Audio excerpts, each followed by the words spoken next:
Rizzo, turn that shit up. Iniisip mga plano, sakit sa ulo, pakiramdam ko ako ay mahihilo. Kung ito naman ay aking itutulog, paano ako niyan mahuhubog?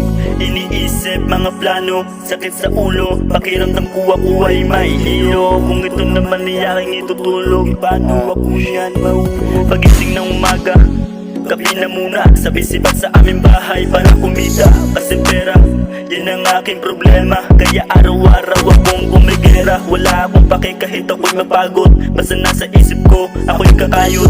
Kasi ganun naman talaga dapat. Kung meron tripling kayod, gawin mo nga ba, man? Magtanong ka lang na magtanim. Kaya ako sinasagot ko na kahit mahirap. Kasi alam kong bubunga rin.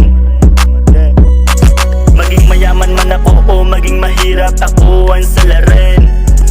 Ako ang salarin, ako ang salarin. Iniisip mga plano, sakit sa ulo, pakiramdam ko ako ay mahihilo. Kung ito naman ay aking itutulog, paano ako niyan mahuhubog?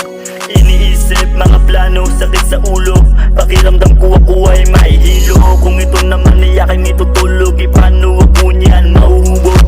Iniisip mga plano, sakit sa ulo, pakiramdam ko ako ay mahihilo. Kung ito naman ay aking itutulog, paano ako niyan mahuhubog? Kung ako magtataklog lamang ng kumot, di wala akong sagot na napulot. Baka ang utak ko pa rin ay pinapaikot, o kaya naman nangangapahan ng mga sagot. Ang buhay ko ay aking aralin, mga galaw ko ay babasahin. Yung mga likto na geto sa amin ay hindi ko kagayahin. Iniisip mga plano, sakit sa ulo, pakiramdam ko ako ay mahihilo. Kung ito naman ay aking itutulog, paano ako niyan mahuhubog?